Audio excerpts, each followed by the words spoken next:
Ladies and gentlemen, please welcome the Chairman of the Joint Chiefs of Staff, General Dan Kane.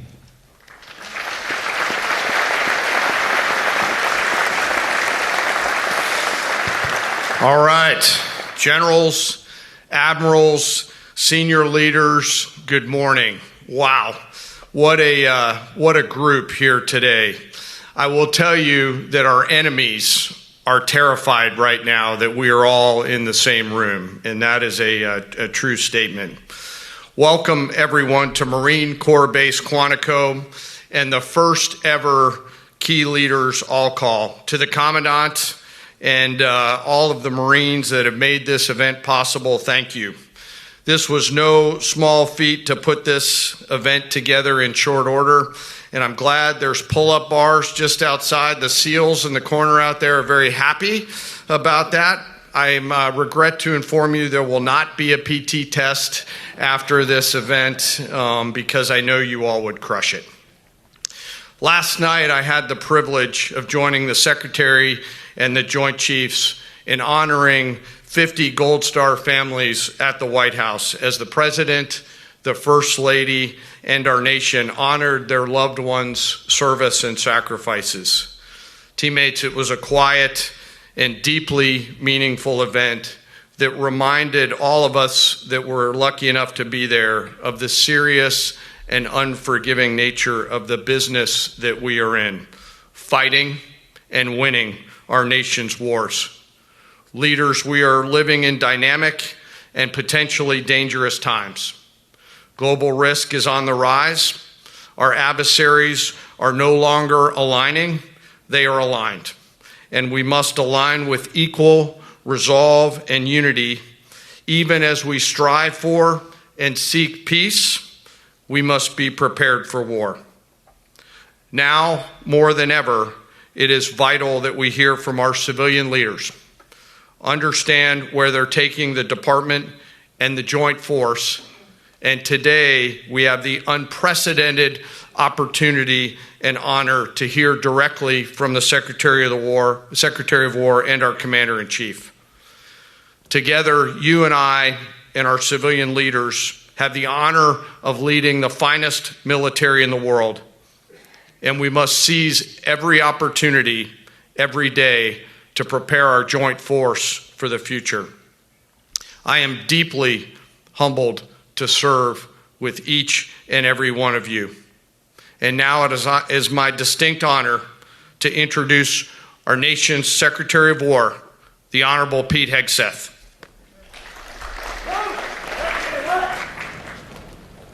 Thank you, Mr. Chairman. Sure. Thank you. Please take your seats.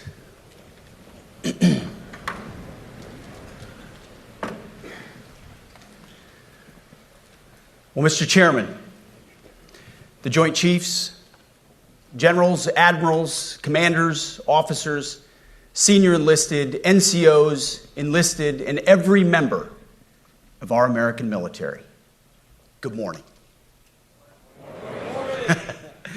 Good morning and welcome to the War Department, because the era of the Department of Defense is over. You see, the motto of my first platoon was those who long for peace must prepare for war. This is, of course, not a new idea. This crowd knows that.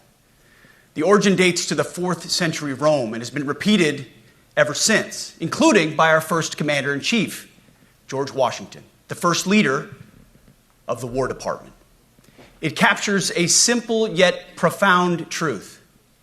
To ensure peace, we must prepare for war. From this moment forward, the only mission of the newly restored Department of War is this: warfighting, preparing for war and preparing to win, unrelenting and uncompromising in that pursuit. Not because we want war, no one here wants war, but it's because we love peace. We love peace for our fellow citizens. They deserve peace, and they rightfully expect us to deliver it. Our number one job, of course, is to be strong so that we can prevent war in the first place. The president talks about it all the time. It's called peace through strength. And as history teaches us, the only people who actually deserve peace are those who are willing to wage war to defend it. That's why pacifism is so naive and dangerous. It ignores human nature and it ignores human history. Either you protect your people and your sovereignty, or you will be subservient to something or someone. It's a truth as old as time. And since waging war is so costly in blood and treasure, we owe our republic a military that will win any war we choose or any war that is thrust upon us. Should our enemies choose foolishly to challenge us, they will be crushed by the violence, precision, and ferocity of the War Department. In other words, to our enemies, F-A-F-O. If necessary, our troops can translate that for you. Another way to put it is peace through strength, brought to you by the warrior ethos. And we are restoring both. As President Trump has said, and he's right, we have the strongest, most powerful, most lethal, and most prepared military on the planet. That is true, full stop. Nobody can touch us. It's not even close. This is true largely because of the historic investments that he made in his first term, and we will continue in this term. But it's also true because of the leaders in this room and the incredible troops that you all lead. But the world, and as the chairman mentioned, our enemies get a vote. You feel it, I feel it. This is a moment of urgency, mounting urgency. Enemies gather, threats grow. There is no time for games. We must be prepared. If we're going to prevent and avoid war, we must prepare now. We are the strength part of peace through strength. And either we're ready to win or we are not. You see, this urgent moment, of course, requires more troops, more munitions, more drones, more Patriots, more submarines, more B-21 bombers.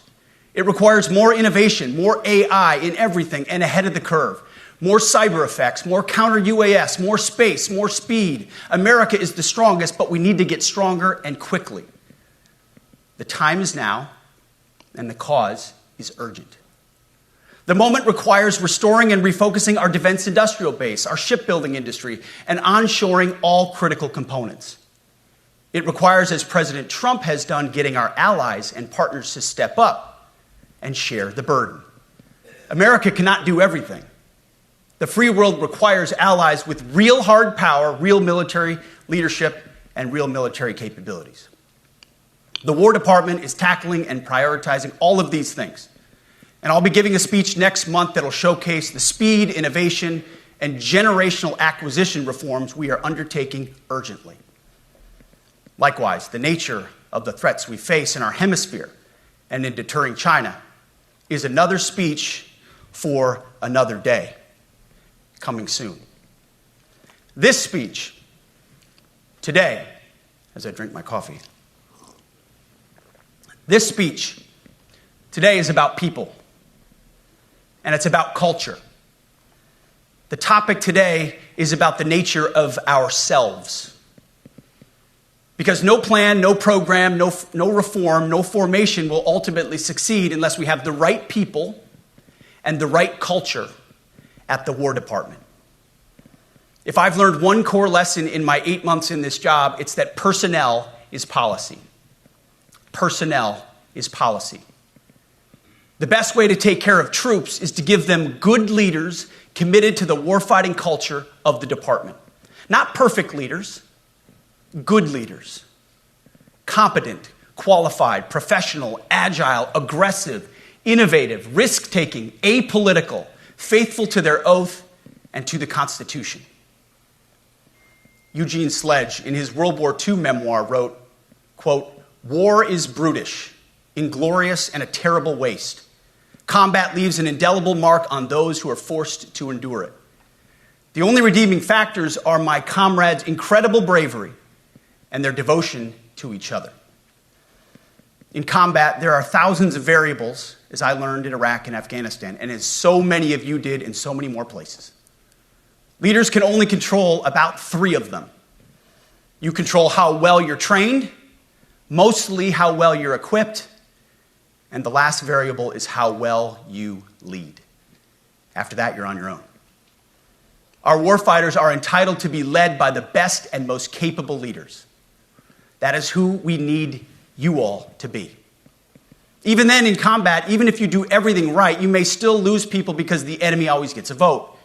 We have a sacred duty to ensure that our warriors are led by the most capable and qualified combat leaders. This is one thing you and I can control, and we owe it to the force to deliver it. For too long, we have simply not done that. The military has been forced by foolish and reckless politicians to focus on the wrong things.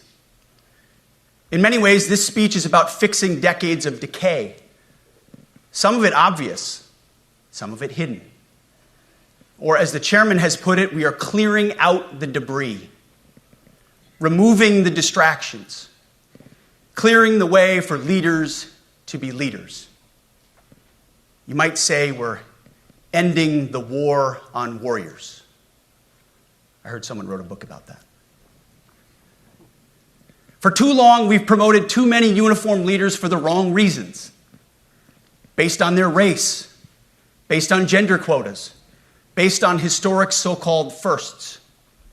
We've pretended that combat arms and non-combat arms are the same thing. We've weeded out so-called toxic leaders under the guise of double-blind psychology assessments, promoting risk-averse, go-along-to-get-along conformists instead. You name it, the department did it. Foolish and reckless political leaders set the wrong compass heading, and we lost our way. We became the woke department, but not anymore. Right now, I'm looking out at a sea of Americans who made a choice when they were young men and young women to do something most Americans will not, to serve something greater than yourselves, to fight for God and country, for freedom and the Constitution. You made a choice to serve when others did not, and I commend you. You are truly the best of America. But this does not mean, and this goes for all of us, that our path to this auditorium on this day was a straight line, or that the conditions of the formations we lead are where we want them to be. You love your country, and we love this uniform, which is why we must do better.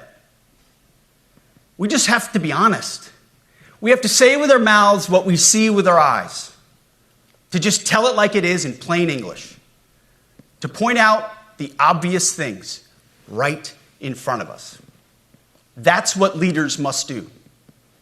We cannot go another day without directly addressing the plank in our own eye, without addressing the problems in our own commands and in our own formations.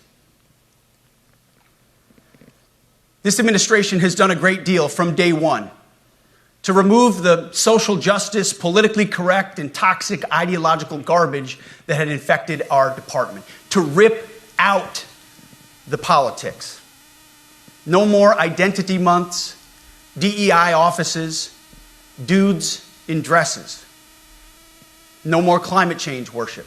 No more division, distraction, or gender delusions. No more debris. As I've said before, and will say again, we are done with that shit. I've made it my mission to uproot the obvious distractions that made us less capable and less lethal. That said, the War Department requires the next step. Underneath the woke garbage is a deeper problem, and a more important problem that we are fixing and fixing fast. Common sense is back at the White House, so making the necessary changes is actually pretty straightforward. President Trump expects it. And the litmus test for these changes is pretty simple. Would I want my eldest son, who is 15 years old, eventually joining the types of formations that we are currently wielding? If in any way the answer to that is no, or even yes, but, then we're doing something wrong. Because my son is no more important than any other American citizen who dons the cloth of our nation. He is no more important than your son. All precious souls made in the image and likeness of God. Every parent deserves to know that their son or their daughter that joins our ranks is entering exactly the kind of unit that the Secretary of War would want his son to join. Think of it as the golden rule test. Jesus said, "Do unto others that which you would have done unto yourself." It's the ultimate simplifying test of truth. The new War Department golden rule is this: do unto your unit as you would have done unto your own child's unit. Would you want him serving with fat or unfit or undertrained troops? Or alongside people who can't meet basic standards? Or in a unit where standards were lowered so certain types of troops could make it in? In a unit where leaders were promoted for reasons other than merit, performance, and warfighting? The answer is not just no, it's hell no. This means at the War Department, first and foremost, we must restore a ruthless, dispassionate, and common sense application of standards. I don't want my son serving alongside troops who are out of shape, or in combat unit with females who can't meet the same combat arms physical standards as men, or troops who are not fully proficient on their assigned weapons, platform, or task, or under a leader who was the first, but not the best. Standards must be uniform, gender neutral, and high. If not, they're not standards. They're just suggestions. Suggestions that get our sons and daughters killed. When it comes to combat arms units, and there are many different stripes across our joint force, the era of politically correct, overly sensitive, don't hurt anyone's feelings leadership ends right now. At every level, either you can meet the standard, either you can do the job, either you are disciplined, fit, and trained, or you are out. And that's why today, at my direction, and this is the first of 10 Department of War directives that are arriving at your commands as we speak and in your inbox. Today, at my direction, each service will ensure that every requirement for every combat MOS, for every designated combat arms position, returns to the highest male standard only. Because this job is life or death. Standards must be met. And not just met, at every level we should seek to exceed the standard, to push the envelope, to compete. It's common sense and core to who we are and what we do. It should be in our DNA. Today at my direction, we are also adding a combat field test for combat arms units that must be executable in any environment at any time and with combat equipment. These tests, they'll look familiar. They'll resemble the Army Expert Physical Fitness Assessment or the Marine Corps Combat Fitness Test. I'm also directing that warfighters in combat jobs execute their service fitness test at a gender-neutral, age-normed male standard scored above 70%. It all starts with physical fitness and appearance. If the Secretary of War can do regular, hard PT, so can every member of our joint force. Frankly, it's tiring to look out at combat formations, or really any formation, and see fat troops. Likewise, it's completely unacceptable to see fat generals and admirals in the halls of the Pentagon and leading commands around the country and the world. It's a bad look. It is bad, and it's not who we are. So whether you're an airborne ranger or a chairborne ranger, a brand new private or a 4-star general, you need to meet the height and weight standards and pass your PT test. And as the chairman said, yes, there is no PT test. But today, at my direction, every member of the joint force at every rank is required to take a PT test twice a year, as well as meet height and weight requirements twice a year. Every year of service. Also today, at my direction, every warrior across our joint force is required to do PT every duty day. Should be common sense. I mean, most units do that already. But we're codifying it. And we're not talking like hot yoga and stretching. Real hard PT, either as a unit or as an individual. At every level, from the Joint Chiefs to everyone in this room to the youngest private, leaders set the standard. And so many of you do this already. Active, guard, and reserve. This also means grooming standards. No more beards, long hair, superficial individual expression. We're going to cut our hair, shave our beards, and adhere to standards. Because it's like the broken windows theory of policing. It's like when you let the small stuff go, the big stuff eventually goes. So you have to address the small stuff. This is on duty, in the field, and in the rear. If you want a beard, you can join Special Forces. If not, then shave. We don't have a military full of Nordic pagans. But unfortunately, we have had leaders who either refuse to call BS and enforce standards, or leaders who felt like they were not allowed to enforce standards. Both are unacceptable. And that's why today, at my direction, the era of unprofessional appearance is over. No more beardos. The era of rampant and ridiculous shaving profiles is done. Simply put, if you do not meet the male-level physical standards for combat positions, cannot pass a PT test, or don't want to shave and look professional, it's time for a new position or a new profession. I sincerely appreciate the proactive efforts the secretaries have already taken in some of those areas, service secretaries. And these directives are intended to simply accelerate those efforts. On the topic of standards, allow me a few words to talk about toxic leaders. Upholding and demanding high standards is not toxic. Enforcing high standards, not toxic leadership. Leading warfighters toward the goals of high, gender-neutral, and uncompromising standards in order to forge a cohesive, formidable, and lethal Department of War is not toxic. It is our duty, consistent with our constitutional oath. Real toxic leadership is endangering subordinates with low standards. Real toxic leadership is promoting people based on immutable characteristics or quotas instead of based on merit. Real toxic leadership is promoting destructive ideologies that are an anathema to the Constitution and the laws of nature and nature's God, as Thomas Jefferson wrote in the Declaration of Independence. The definition of toxic has been turned upside down, and we're correcting that. That's why today, at my direction, we're undertaking a full review of the department's definitions of so-called toxic leadership, bullying, and hazing, to empower leaders to enforce standards without fear of retribution or second guessing.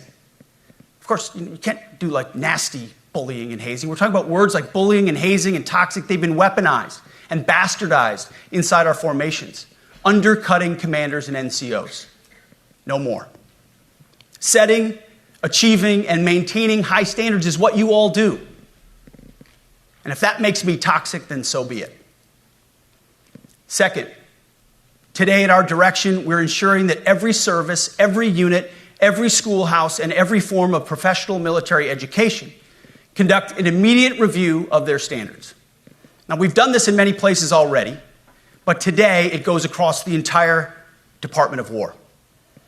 Any place where tried and true physical standards were altered, especially since 2015 when combat arms standards were changed to ensure females could qualify, must be returned to their original standard.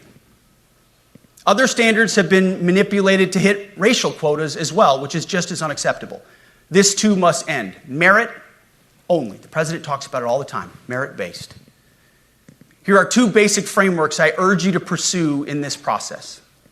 Standards I call, my staff's heard all about them, the 1990 test and the E6 test. The 1990s test is simple. What were the military standards in 1990? And if they have changed, tell me why. Was it a necessary change based on the evolving landscape of combat? Or was the change due to a softening, weakening, or gender-based pursuit of other priorities? 1990s seems to be as good a place to start as any. And the E6 test. Ask yourself, does what you're doing make the leadership, accountability, and lethality efforts of an E6, or frankly an O3, does it make it easier or more complicated? Does the change empower staff sergeants, petty officers, and tech sergeants to get back to basics? The answer should be a resounding yes. The E6 test, or O3 test, clarifies a lot, and it clarifies quickly. Because war does not care if you're a man or a woman. Neither does the enemy. Nor does the weight of your rucksack, the size of an artillery round, or the body weight of a casualty on the battlefield who must be carried. This, and I want to be very clear about this, this is not about preventing women from serving. We very much value the impact of female troops. Our female officers and NCOs are the absolute best in the world. But when it comes to any job that requires physical power to perform in combat, those physical standards must be high and gender neutral. If women can make it, excellent. If not, it is what it is. If that means no women qualify for some combat jobs, so be it. That is not the intent, but it could be the result, so be it. It will also mean that weak men won't qualify because we're not playing games. This is combat. This is life or death. As we all know, this is you versus an enemy hell-bent on killing you. To be an effective, lethal fighting force, you must trust that the warrior alongside you in battle is capable, truly physically capable of doing what is necessary under fire. You know this is the only standard you would want for your kids and for your grandkids. Apply the War Department Golden Rule, the 1990 test, and the E6 test, and it's really hard to go wrong. Third, we are attacking and ending the walking on eggshells and zero defect command culture. A risk-averse culture means officers execute not to lose instead of to win. A risk-averse culture means NCOs are not empowered to enforce standards. Commanders and NCOs don't take necessary risks or make tough adjustments for fear of rocking the boat or making mistakes. A blemish-free record is what peacetime leaders covet the most, which is the worst of all incentives. We, as senior leaders, need to end the poisonous culture of risk aversion and empower our NCOs at all levels to enforce standards. Truth be told, for the most part, we don't need new standards. We just need to reestablish a culture where enforcing standards is possible. And that's why today at my direction, I'm issuing new policies that will overhaul the IG, EO, and MEO processes. I call it the No More Walking on Eggshells policy. We are liberating commanders and NCOs. We are liberating you. We are overhauling an Inspector General process, the IG, that has been weaponized, putting complainers, ideologues, and poor performers in the driver's seat. We're doing the same with the equal opportunity and military equal opportunity policies, the EO and MEO at our department. No more frivolous complaints, no more anonymous complaints, no more repeat complainants, no more smearing reputations, no more endless waiting, no more legal limbo, no more sidetracking careers, no more walking on eggshells. Of course, being a racist has been illegal in our formation since 1948. The same goes for sexual harassment. Both are wrong and illegal. Those kinds of infractions will be ruthlessly enforced. But telling someone to shave or get a haircut or to get in shape or to fix their uniform or to show up on time or to work hard, that's exactly the kind of discrimination we want. We are not civilians. You are not civilians. You are set apart for a distinct purpose. So we, as a department, need to stop acting and thinking like civilians and get back to basics and put the power back in the hands of commanders and NCOs. Commanders and NCOs who make life and death decisions. Commanders and NCOs who enforce standards and ensure readiness. Commanders and NCOs who in this War Department have to look in the mirror and have to pass the golden rule test. My kids, your kids, America's sons and daughters. So I urge you all here today and those watching, take this guidance and run with it. The core of this speech is the 10 directives we're announcing today. They were written for you, for Army leadership, for Navy leadership, for Marine Corps leadership, for Air Force leadership, Space Force leadership. These directives are designed to take the monkey off your back and put you, the leadership, back in the driver's seat. Move out with urgency because we have your back. I have your back. And the Commander-in-Chief has your back. And when we give you this guidance, we know mistakes will be made. It's the nature of leadership. But you should not pay for earnest mistakes for your entire career.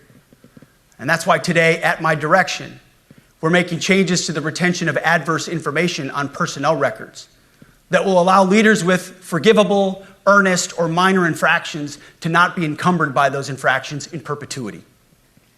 People make honest mistakes, and our mistakes should not define an entire career. Otherwise, we only try not to make mistakes, and that's not the business we're in. We need risk takers and aggressive leaders and a culture that supports you. Fourth, at the War Department, promotions across the Joint Force will be based on one thing: merit. Colorblind, gender-neutral, merit-based. The entire promotion process, including evaluations of warfighting capabilities, is being thoroughly re-examined. We've already done a lot in this area, but more changes are coming soon. We'll promote top-performing officers and NCOs faster and get rid of poor performers more quickly. Evaluations, education, and field exercises will become real evaluations, not box checks, for every one of us at every level. These same reforms happened before World War II as well. General George Marshall and Secretary of War Henry Stimson did the same thing. And we won a world war because of it. As it happens, when he started the job, Chairman Kane gave me a frame and a photo to hang in my office. A matching frame and photo hangs in his. It's a photo of Marshall and Stimson preparing for World War II. Those two leaders famously kept the door open between their offices for the entirety of the war. They worked together, civilian and uniform, every single day. Chairman Kane and I do the same. There is no daylight between us. Our doors are always open. Our job together is to ensure our military is led by the very best, ready to answer the nation's call. Fifth, as you have seen, and the media has obsessed over, I have fired a number of senior officers since taking over. The previous chairman, other members of the Joint Chiefs, combatant commanders, and other commanders. The rationale for me has been straightforward. It's nearly impossible to change a culture with the same people who helped create or even benefited from that culture, even if that culture was created by a previous president and previous secretary. My approach has been simple. When in doubt, assess the situation, follow your gut, and if it's the best for the military, make a change. We all serve at the pleasure of the president every single day. But in many ways, it's not their fault. It's not your fault. As foolish and reckless as the woke department was, those officers were following elected political leadership. An entire generation of generals and admirals were told that they must parrot the insane fallacy that, quote, our diversity is our strength. Of course, we know our unity is our strength. They had to put out dizzying DEI and LGBTQI+ statements. They were told females and males are the same thing, or that males who think they're females is totally normal. They were told that we need a green fleet and electric tanks. They were told to kick out Americans who refuse an emergency vaccine. They followed civilian policies set by foolish and reckless political leaders. Our job, my job, has been to determine which leaders simply did what they must to answer the prerogatives of civilian leadership, and which leaders are truly invested in the woke department, and therefore incapable of embracing the War Department and executing new lawful orders. That's it. It's that simple. So for the past 8 months, we've gotten a good look under the hood of our officer corps. We've done our best to thoroughly assess the human terrain. We've had to make trade-offs and some difficult decisions. It's more of an art than a science. We have been and will continue to be judicious, but also expeditious. The new compass heading is clear. Out with the Shirellis, the Mackenzies, and the Millies, and in with the Stockdales, the Schwarzkopfs, and the Pattons. More leadership changes will be made, of that I'm certain. Not because we want to, but because we must. Once again, this is life and death. The sooner we have the right people, the sooner we can advance the right policies. Personnel is policy. But I look out at this group, and I see great Americans. Leaders who have given decades to our great republic, at great sacrifice to yourselves and to your families. But if the words I'm speaking today are making your heart sink, then you should do the honorable thing and resign. We would thank you for your service. But I suspect, I know, the overwhelming majority of you feel the opposite. These words make your hearts full. You love the War Department because you love what you do, the profession of arms. You are hereby liberated to be an apolitical, hard-charging, no-nonsense, constitutional leader that you joined the military to be. We need you locked in on the M, not the D, the E, or the I, not the DEI or the DIE of dime. By that I mean the M, military, of the instruments of national power. We have entire departments across the government dedicated to diplomatic, informational, and economic lines of effort. We do the M. Nobody else does. And our GOFOs need to master it in every domain and every scenario. No more distractions, no more political ideologies, no more debris. Now, of course, we're going to disagree at times. We would not be Americans if we didn't. Being a leader in a large organization like ours means having frank conversations and differences of opinion. You will win some arguments, and you will lose some arguments. But when civilian leaders issue lawful orders, we execute. We are professionals in the profession of arms. Our entire constitutional system is predicated upon this understanding. Now, it seems like a small thing, but it's not. This includes as well the behavior of our troops online. To that end, I want to thank and recognize the services for their new proactive social media policies. Use them. Anonymous, online, or keyboard complaining is not worthy of a warrior. It's cowardice masquerading as conscience. Anonymous, unit-level social media pages that trash commanders, demoralize troops, and undermine unit cohesion must not be tolerated. Again, O3s, E6s. Sixth, we must train and we must maintain. Any moment that we are not training on our mission or maintaining our equipment is a moment we are less prepared for preventing or winning the next war.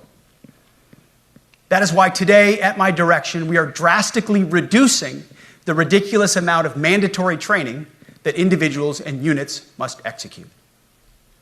We've already ended the most egregious. Now we're giving you back real time. Less PowerPoint briefings and fewer online courses, more time in the motor pool, and more time on the range. Our job is to make sure you have the money, equipment, weapons, and parts to train and maintain, and then you take it from there. You all know this because it's common sense. The tougher and the higher the standards in our units, the higher the retention rates in those units. Warriors want to be challenged. Troops want to be tested. When you don't train and you don't maintain, you demoralize. And that's when our best people decide to take their talents to the civilian world. The leaders who created the woke department have already driven out too many hard chargers. We reverse that trend right now. There is no world in which high-intensity war exists without pain, agony, and human tragedy. We are in a dangerous line of work. You are in a dangerous line of work. We may lose good people. But let no warrior cry out from the grave, "If only I had been properly trained." We will not lose warfighters because we failed to train or equip them or resource them. Shame on us if we do.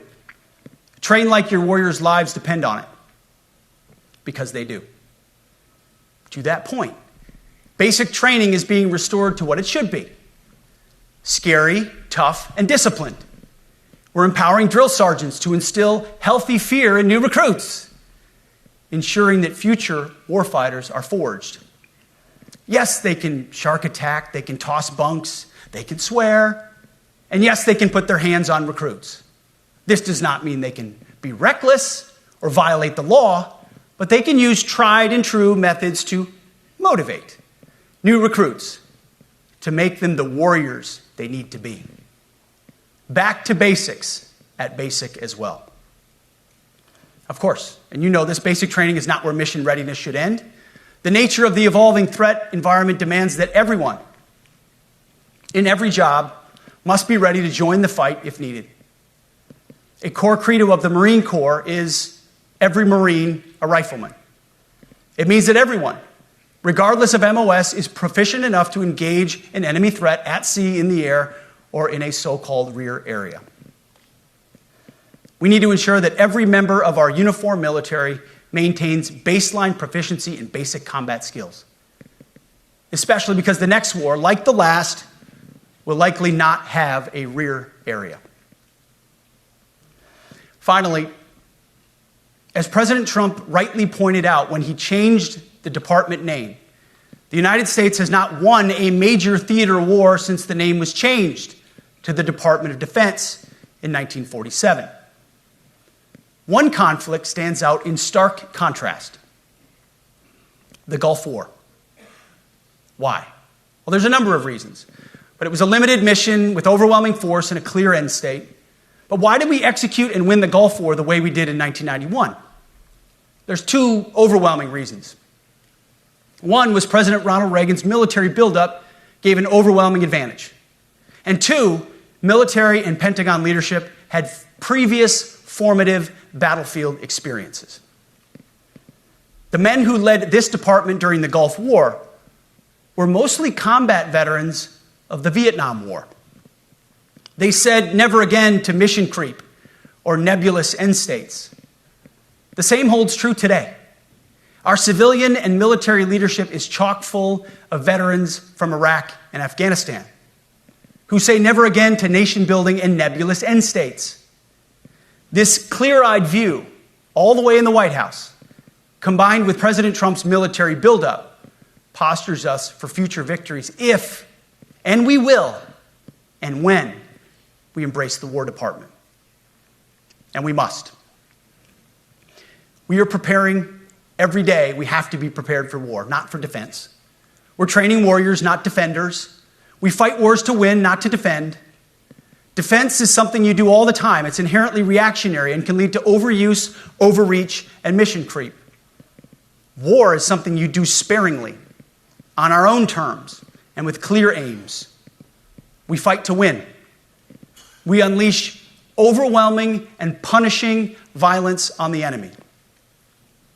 We also don't fight with stupid rules of engagement. We untie the hands of our warfighters to intimidate, demoralize, hunt, and kill the enemies of our country. No more politically correct and overbearing rules of engagement. Just common sense, maximum lethality, and authority for warfighters. That's all I ever wanted as a platoon leader. And it's all my E6 squad leaders ever wanted, back to that E6 rule. We let our leaders fight their formations, and then we have their back. It's very simple, yet incredibly powerful. A few months ago, I was at the White House when President Trump announced his Liberation Day for America's trade policy. It was a landmark day. Well, today is another Liberation Day. The liberation of America's warriors, in name, in deed, and in authorities. You kill people and break things for a living.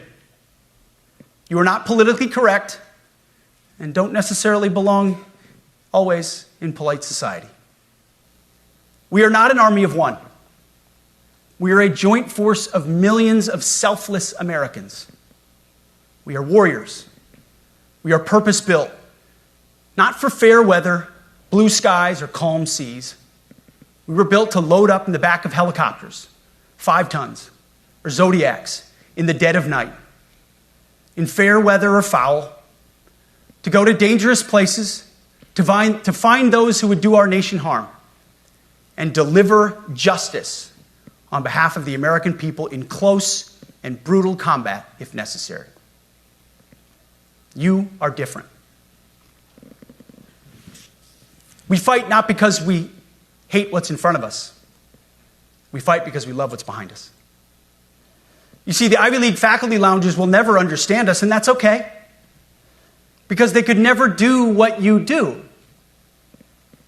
The media will mischaracterize us, and that's okay, because deep down they know the reason they can do what they do is you.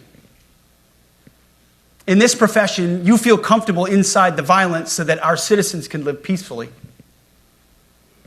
Lethality is our calling card, and victory our only acceptable end state. In closing, a few weeks ago, at our monthly Pentagon Christian prayer service, I recited a commander's prayer. It's a simple yet meaningful prayer for wisdom for commanders and leaders. I encourage you to look it up if you've never seen it. But the prayer, it ends like this. And most of all, Lord, please keep my soldiers safe. Lead them, guide them, protect them, watch over them. And as you gave all of yourself for me, help me give all of myself for them. And amen. I have prayed this prayer many times since I've had the privilege of being your secretary. And I will continue to pray this prayer for each of you as you command and lead our nation's finest. Go forth and do good things, hard things. President Trump has your back, and so do I. And you'll hear from him shortly. Move out and draw fire, because we are the War Department. Godspeed. Room, attention.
Ladies and gentlemen, the Secretary of War.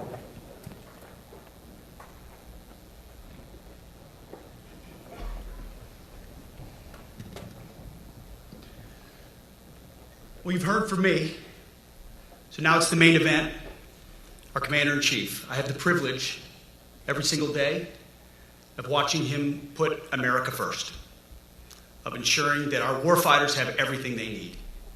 His compass is clear. He's easy to follow because you know he has our back. I was thinking backstage, the man who was the Commander-in-Chief when the War Department was created was George Washington. The man who was president when the War Department was reestablished is President Trump. And when he found out about this gathering of senior leaders, he said, I would be honored to come in order to address and thank the incredible Americans who defend our nation. He has a heart full of gratitude and love for what you do, and we get a chance to see it every day. And I'm honored that this morning you all firsthand get to see it as well. So ladies and gentlemen, join me in welcoming the 45th and 47th President of the United States, our Commander-in-Chief, Donald J. Trump.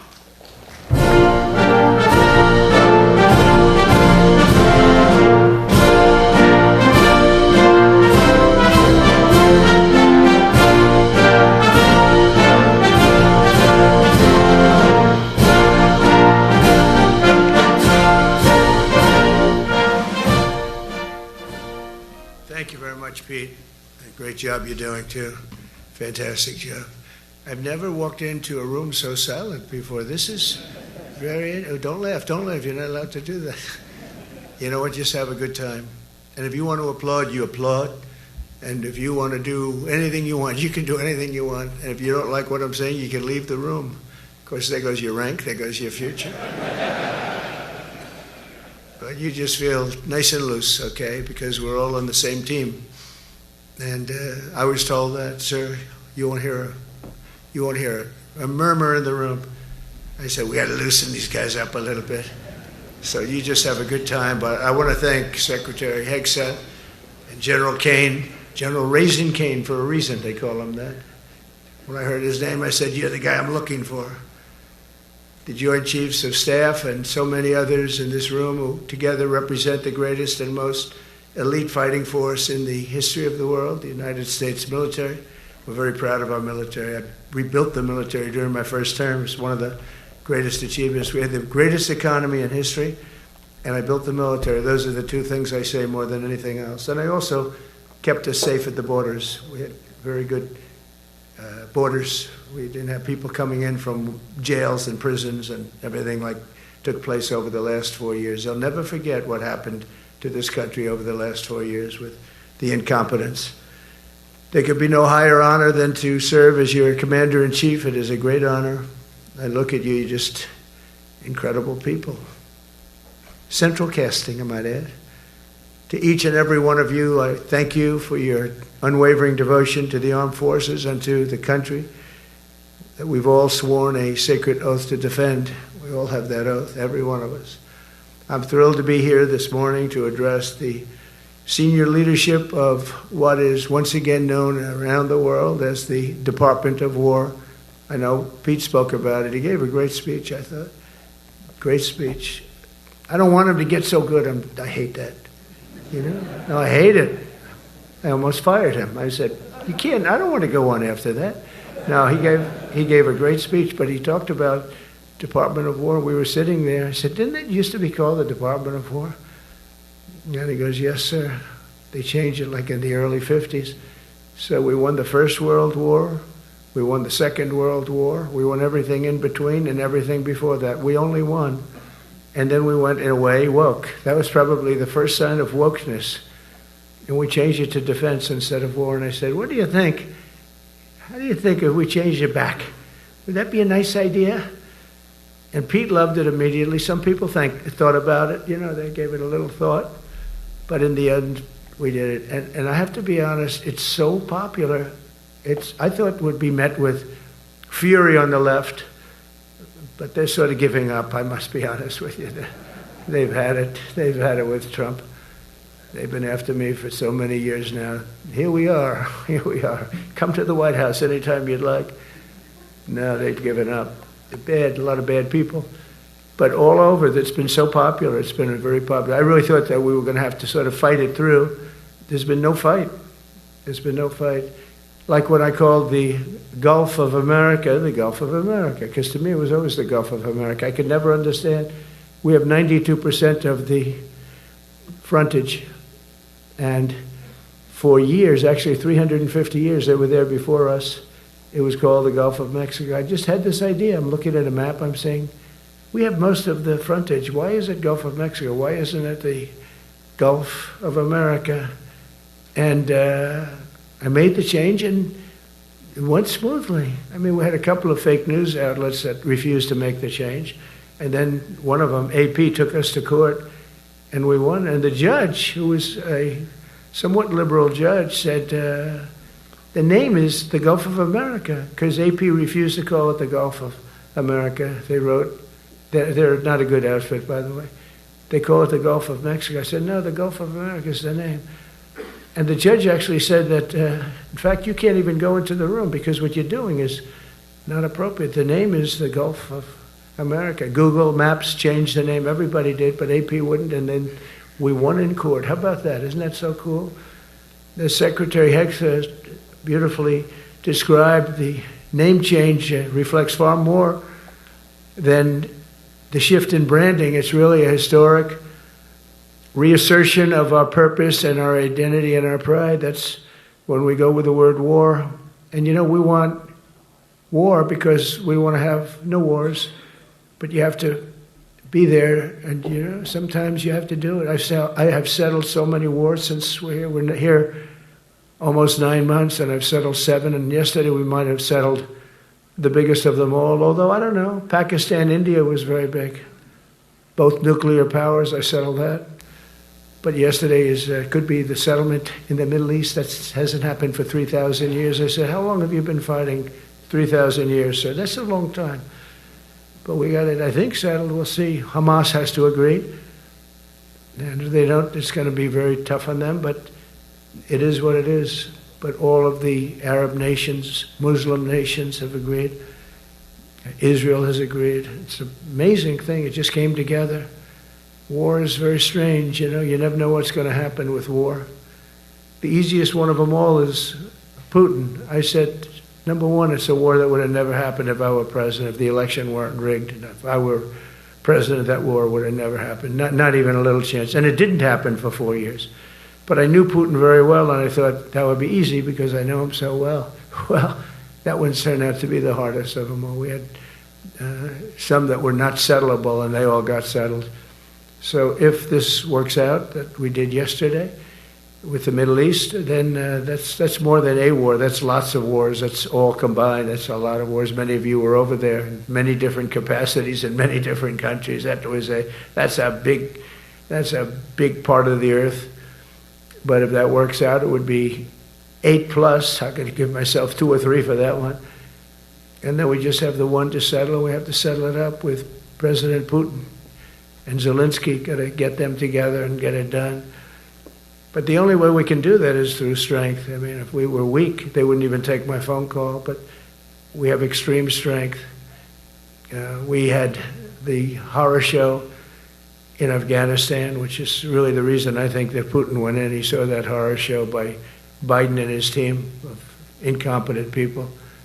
And that showed, I think it gave him a path in. I wasn't there any longer. I watched that, and it was so horrible. I think it was the most embarrassing day in the history of our country. And now we're back. And that's it. We're not going to have any of that crap happen, I can tell you. That was terrible, so terrible. Together we're reawakening the warrior spirit, and this is a spirit that won and built this nation, and from the cavalry that tamed the Great Plains to the ferocious, unyielding power of Patton Bradley and the great General Douglas MacArthur. These are all great men. In this effort, we're a team, and so my message to you is very simple. I am with you, I support you, and as president, I have your backs 100%. You'll never see me even waver a little bit. It's the way it is. And that includes our great police officers and firemen and all of these people that are doing so well. Together over the next few years, we're going to make our military stronger, tougher, faster, fiercer, and more powerful than it has ever been before. I rebuilt our nuclear, as you probably know, but we'll upgrade that also and just hope we never have to use it. We have to hope we never have to use it, because the power of that is so incredible. I see things, I don't think they'd show it to you. I really wouldn't want them to show it to you. But when you see the result of what's left, you never want to use that. Never, never, ever. We were a little bit threatened by Russia recently, and I sent a submarine, nuclear submarine, the most lethal weapon ever made. Number one, you can't detect it. There's no way. We're 25 years ahead of Russia and China in submarines. Russia's actually second in submarines. China's third, but they're coming up. They're coming up. They're way lower in nuclear too, but in 5 years they'll be equal. They're coming up.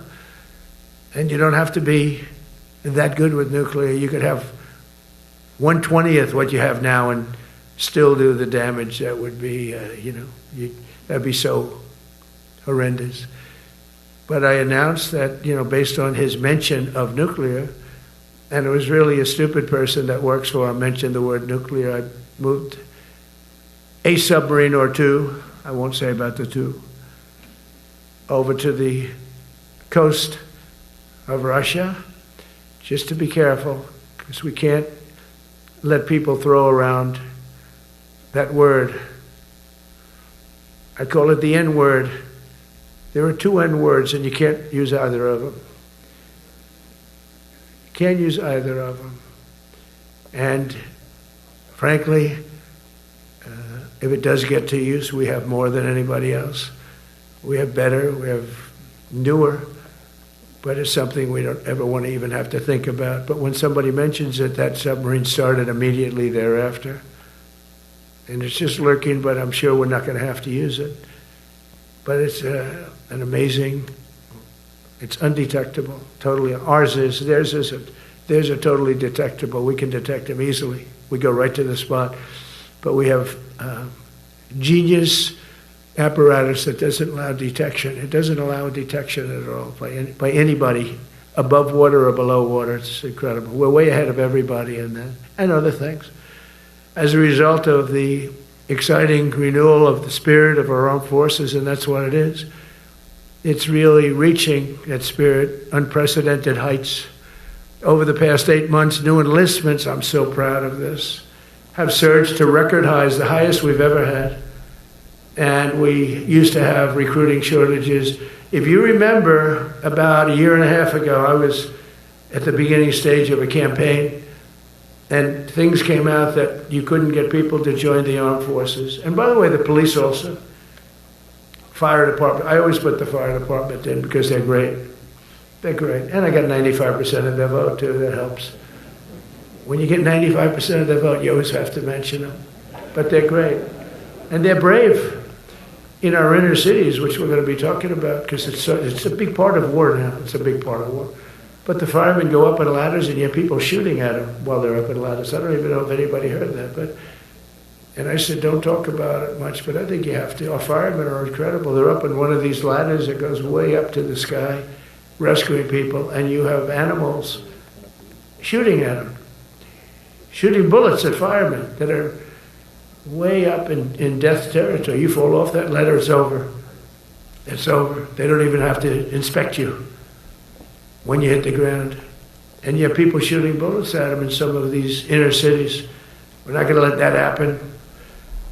So I always mention the firemen because that's actually a big problem we have. They are unbelievable. Like you, they're unbelievable people.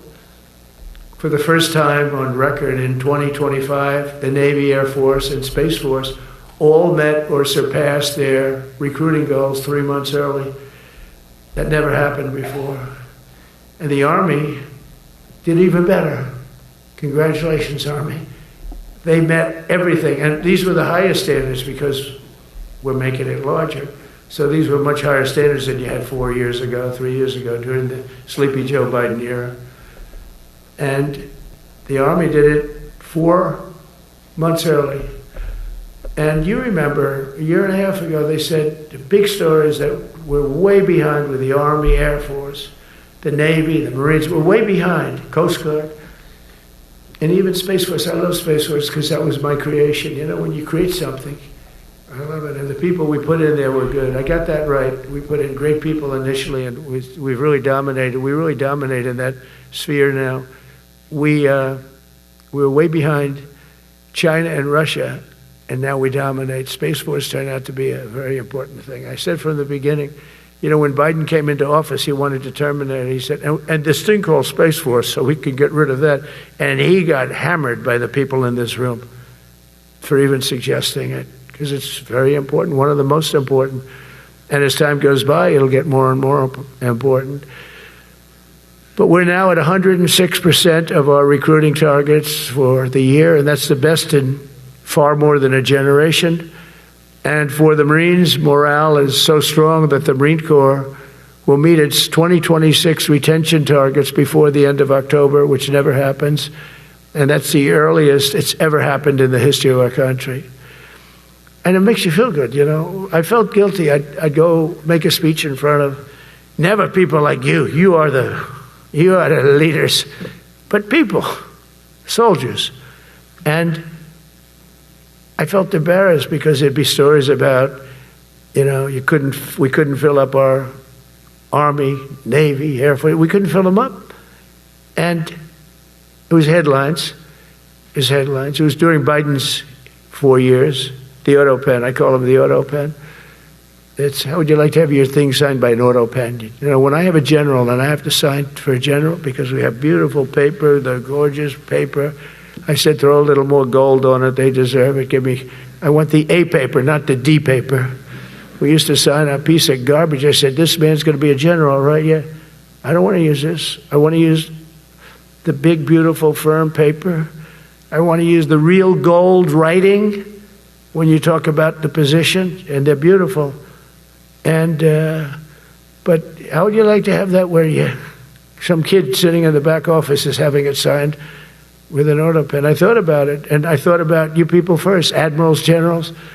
I said, somebody works his whole life.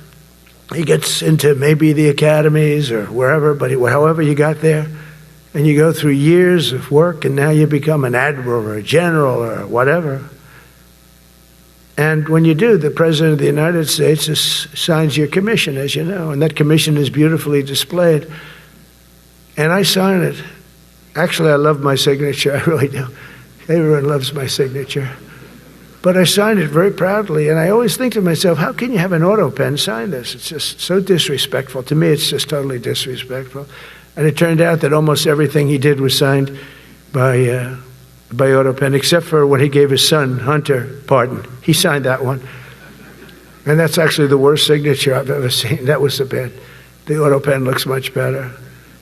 But as leaders, our commitment to every patriot who put on the uniform is to ensure that American military remains the most lethal and dominant on the planet, not merely for a few years, but for the decades and generations to come, for centuries. We must be so strong that no nation will dare challenge us, so powerful that no enemy will dare threaten us, and so capable that no adversary can even think about beating us. And we've had it recently. I had India and Pakistan were going at it, and I called them both. And in this case, I used trade. I'm not going to trade with you. Used to 2 nuclear nations, big nuclear. And no, you cannot do that. I said, yes, I can. You go into this freaking war that I'm hearing about. You know, actually, they just shot down 7 planes. 7 planes, it was starting. There's a lot of bad blood. And I said, you do this, there's not going to be any trade. And I stopped the war. It was raging for 4 days, but that was just the beginning. And we stopped it. It was a great thing. And the Prime Minister of Pakistan was here, along with the Field Marshal, who's a very important guy in Pakistan, and he was here 3 days ago. And I didn't even realize it as beautiful as he said it, but he said that to a group of people that were with us, 2 generals, but a group, he said, this man saved millions of lives because he saved the war from going on, and that war was going to get very bad, very, very bad. President Trump saved millions and millions of lives. That was a bad war. And I was very honored. I loved the way he said it. Susie Wiles was there. She said that was the most beautiful thing. But we saved a lot of them. Saved a lot of them. Even in Africa, we saved the Congo with Rwanda. They've been fighting for 31 years, 10 million people dead. I got that one done. And very proud of it. So if this works out, we'll have 8. 8 in 8 months. That's pretty good. Nobody's ever done that. Will you get the Nobel Prize? Absolutely not. They'll give it to some guy that didn't do a damn thing. They'll give it to a guy that wrote a book about the mind of Donald Trump and what it took to solve the wars. And he'll get the Nobel Prize will go to a writer. No, but well, let's see what happens. But it's be a big insult to our country. I will tell you that. I don't want it. I want the country to get it. But it should get it because there's never been anything like it. Think of it. So if this happens, I think it will. I don't say that lightly because I know more about deals than anybody. This is what my whole life was based on. And they can change, and this can certainly change.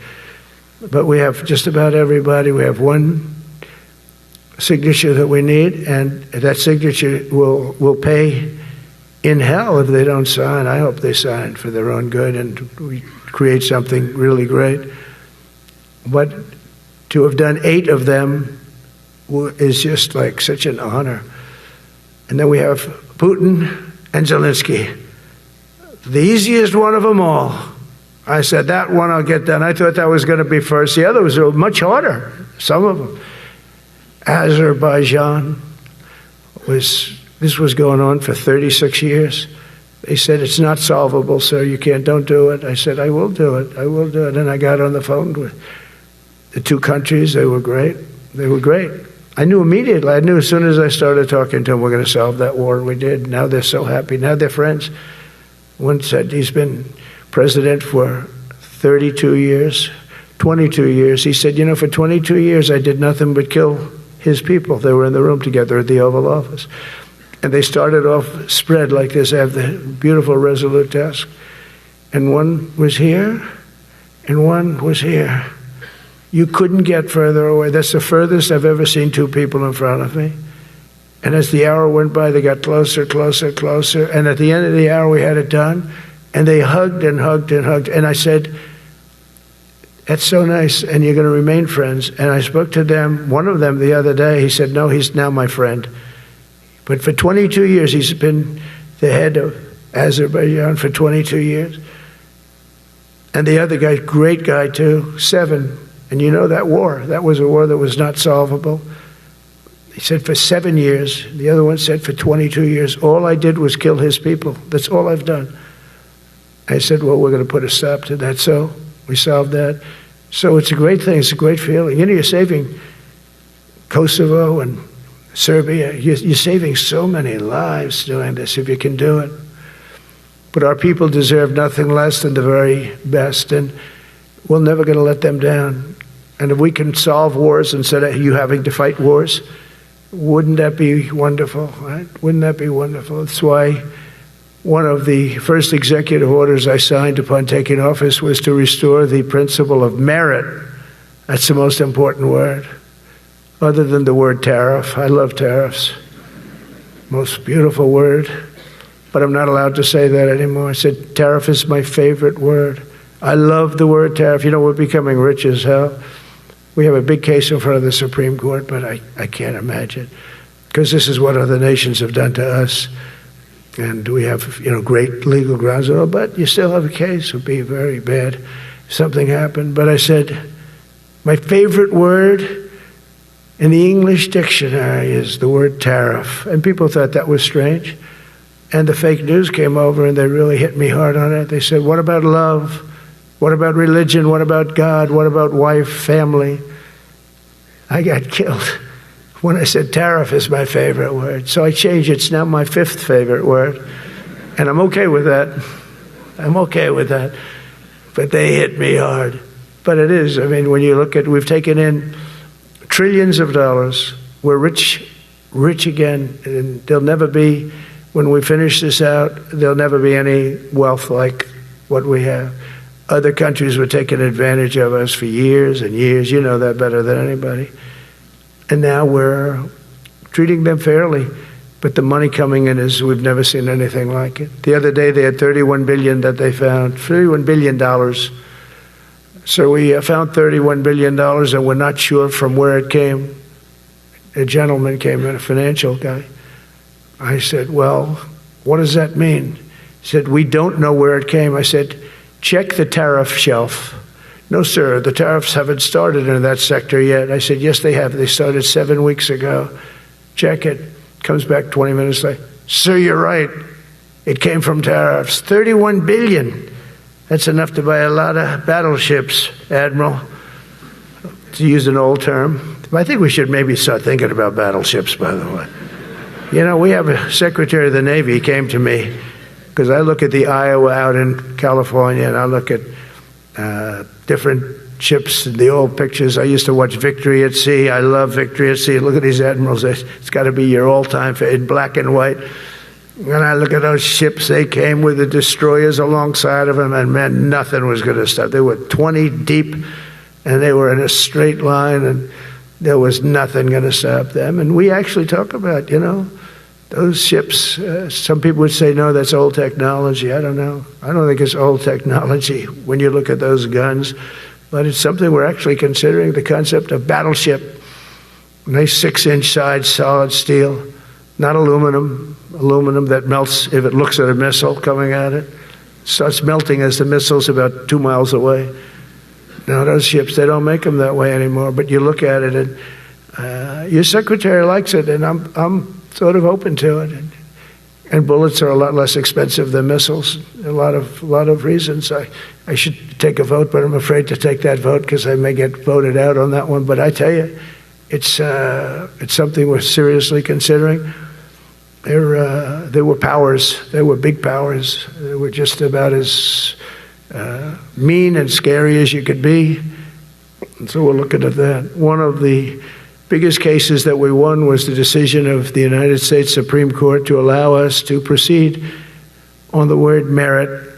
Merit. So those two words are right up there. So this is, I would say, the opposite if you ask for a definition. The opposite of political correctness. We went through political correct where you had to have people that were totally unfit to be doing what you're doing for many reasons. I won't get into them.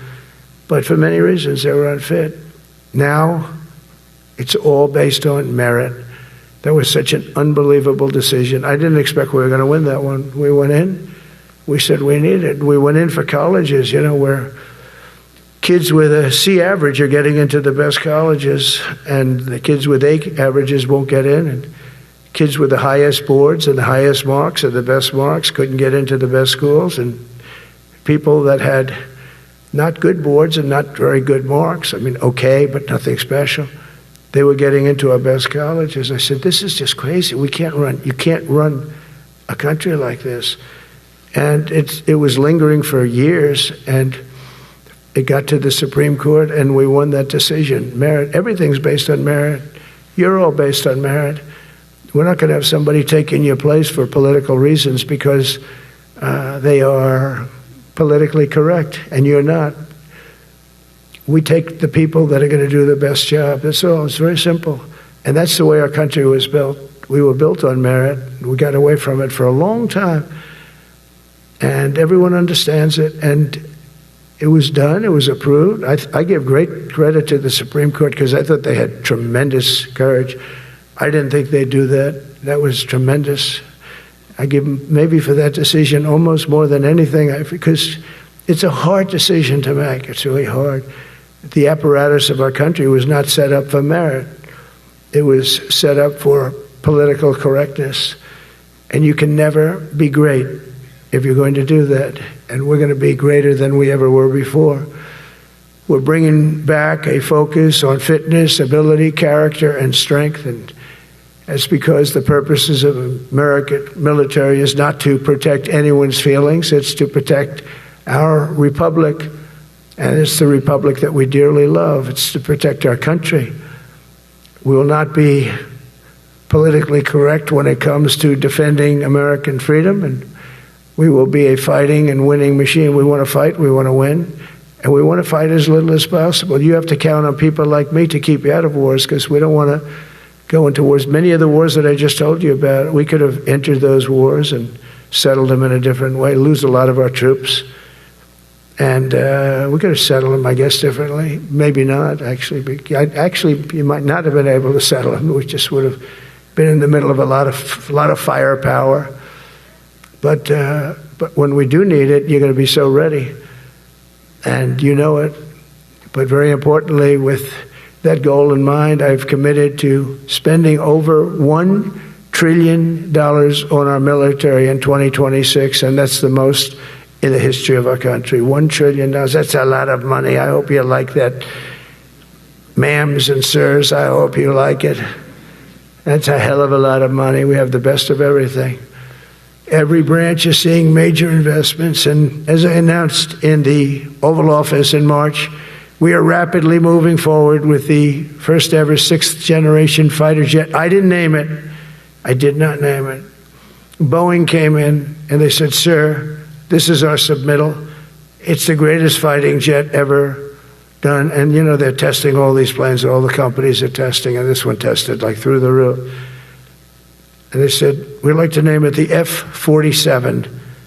I said, "All right, let me think about it." Then after thinking for about 2 seconds, I said, "Okay." You know what that means, 47, I'm 47. So I'm 45, 46, and 47, you know, if you think about it. I just don't want the credit for 46. I don't want to have their open borders and people coming in from all over the world, including jails and mental institutes. I don't want that on my record, but I like having it. We're investing tens of billions of dollars in modernizing our nuclear deterrence capabilities like never before. And we've begun construction on what we call the Golden Dome missile defense shield. It'll be the most sophisticated in the world. You watched it do well until they had some problems at the end with a little bit of a lack of ammunition, defensive ammunition, but they've got that taken care of. But I tell you, it's what we're doing is so good, and we deserve it. You know, we help other countries with it. We don't have it ourselves. And Canada called me a couple of weeks ago. They want to be part of it. To which I said, "Well, why don't you just join our country? You become 51, become the 51st state, and you get it for free." So I don't know if that made a big impact, but it does make a lot of sense. It actually makes, because they're having a hard time up there in Canada now, because as you know, with tariffs, everyone's coming into our country. We have more investment than we've ever had before, $17 trillion coming in. As an example, in 4 years, Biden didn't have $1 trillion. We have $17 trillion more than that in 8 months coming in. And they're coming in from Canada, Mexico, from Europe, from all over. AI, auto plants. Everybody's coming back to the United States. Under my budget, we will be expanding the U.S. Navy by at least 19 ships next year, including submarines, destroyers, assault ships, and more. And it's going to be much more than that as we go along, because we basically don't build ships anymore. We do build submarines, but we don't build ships. Do you know in the Second World War, they were freighters and different types, but we were doing a ship a day, and now we don't do ships. And I'm not a fan of some of the ships you do. I'm a very aesthetic person, and I don't like some of the ships you're doing aesthetically. They say, "Oh, it's stealth." I said, "That's not stealth. An ugly ship is not necessary in order to say you're stealth." By the way, the B-2 bombers were incredible. That is stealth. They went into that. I was with General Kane and Pete were in we call it the war room, but we're watching them go in, and they were totally untouched. They were not seen. They were literally not seen. They dropped their bombs. They hit every single one of them, hit its target. It was total obliteration. CNN, when we came back, fake news CNN, oh, their camera just went off. Look. You know, their camera, every time I mention them, they turn the camera up because it's never good. They say, this is a problem. But I don't blame them. You're better off keeping it off. But they have some scammer reporter who started saying, without any knowledge, that he may not have hit the targets as well as they thought. It may not have been obliteration. He did hit the targets, and they got to give us a little credit, right? It was obliteration, it turned out. The Atomic Energy Commission said it was obliteration. They had, not only did they hit the target, they had these chutes. And think of this here. Way up in the sky, there was no moon. It was dead dark. You couldn't see a thing. You couldn't see them. But they had, I guess, a beam going right into these chutes. Every single one of those bombs went right down those chutes into a granite mountain. I think it's the last time they're going to build air chutes. They had these air chutes that were nice, beautiful. They were meant for us. But it was total obliteration. And now they give us credit for that. But these people were phenomenal. I tell you, for the Air Force people here, you can be very proud. That B-2, we just ordered a lot of new ones and updated ones, but I'd take the other ones. Let me tell you, they couldn't have worked any better. So they flew for 37 hours total, back and forth, no stops, no nothing. We had 52 tankers loading them up. And that's a job I wouldn't necessarily want too much, flying a tanker, loaded up with hundreds of thousands of gallons of fuel. I don't know if I'd do that job, General. I asked the question, what happens if it gets hit? Sir, you don't want to know about that, right? I don't want to know about that. But those guys, they just hear us. They're incredible. I had them all to the Oval Office. We had the B-2 pilots and a lot of the people, even the people that took care of them, the maintenance people, just as important. We had them all to the White House, gave them a big party on the lawn, brought some of them into the Oval Office. But on top of all this, we'll deliver a hard-earned pay raise of 3.8% to every soldier, sailor, airman, Coast Guardsman, Space Guardman, and Marine, something you weren't getting from the past administration. They did not treat you with respect. They're Democrats. They never do. Not only are we rebuilding our great strength, but for the first time in years, my administration is actually using that strength to defend the core and vital interests of America. And very simply, we are putting America first. And I have since I've been elected. I've always put America first. It's sort of simple, you know, when you think. My campaign was run on common sense, and we did great. We got the highest numbers ever received in terms of districts. You know, they have it broken up, 2,500 versus 525. We won every swing state. We won the popular vote. We won everything. We won everything. You have to take a look at the map. It's almost entirely red, except there's a little blue line on each coast, and I think that's going to disappear too. We did really great, and part of it is because of our success with the military, the rebuilding of the military, the vote that I got from the military, and they're vicious people, you know, that we have to fight, just like you have to fight vicious people. Mine are a different kind of vicious, but they spread all these horrible, you know, they made up statements and said what I said about everything, but even about the military. But fortunately, the military didn't believe it. It's hard. You know, they make up a statement and they said, you say it.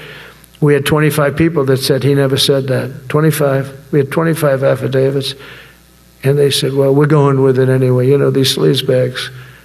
And it's why the press is really losing all power, because people aren't believing it. We need an honest press. We need borders. We need borders. We need an honest press. We need fair elections. I mean, those three things. And we don't have an honest press. We have a really corrupt press. But we fight through the corrupt press. And the people understand you have to do this stuff a lot. You have to go on television a lot, because you can't get a fair shake if you're going to rely on somebody else. They don't understand. They've destroyed the image of media now is at the lowest point it's ever been. It's lower than Congress. Can you believe that? It's something. But together with many of you in the room, we've brought back the fundamental principle that defending the homeland is the military's first and most important priority. That's what it is.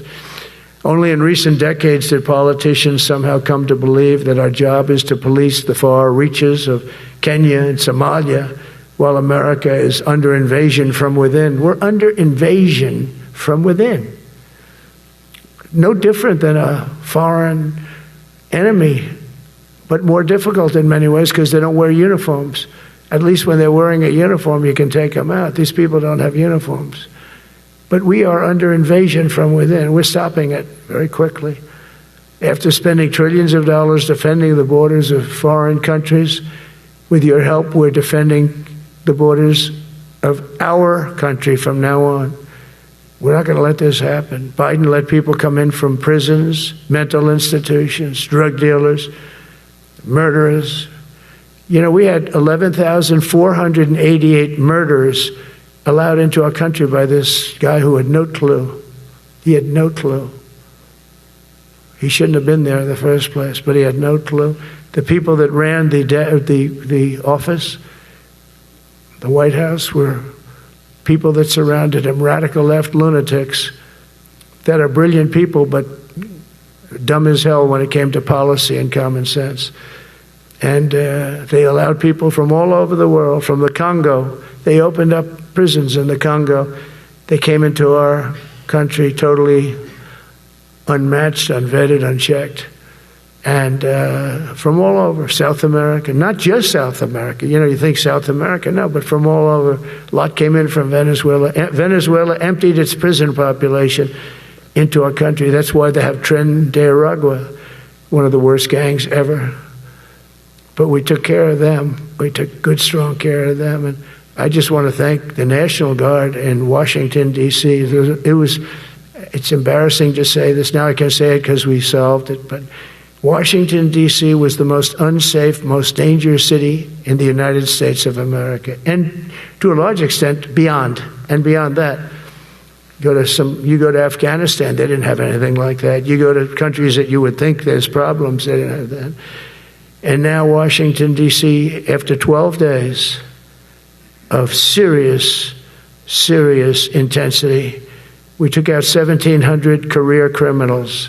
If you have 5 career criminals, they can make your numbers look very bad because they'll commit many crimes a day. But we took out 1,700, and they took them out. There was no doubt who the boss was. They did an unbelievable job. Then they started even cleaning. I said, I don't want them doing that, sir. They were cleaning it up. I drove through it 2 days ago. It was beautiful. People are walking down the street holding hands, man and wife, coming from Iowa. They're not worried about being shot.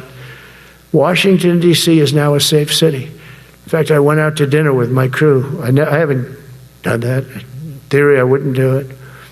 And I felt totally safe. And nobody's been attacked. Nobody's been hurt. Washington, D.C. went from our most unsafe city to just about our safest city in a period of a month. We had it under control in 12 days, but give us another 15, 16 days. It's perfect. And people other than politicians that look bad, they think, the Democrats run most of the cities that are in bad shape. We have many cities in great shape too, by the way. I want you to know that. But it seems that the ones that are run by the radical left Democrats, what they've done to San Francisco, Chicago, New York, Los Angeles, they're very unsafe places. And we're going to straighten them out one by one.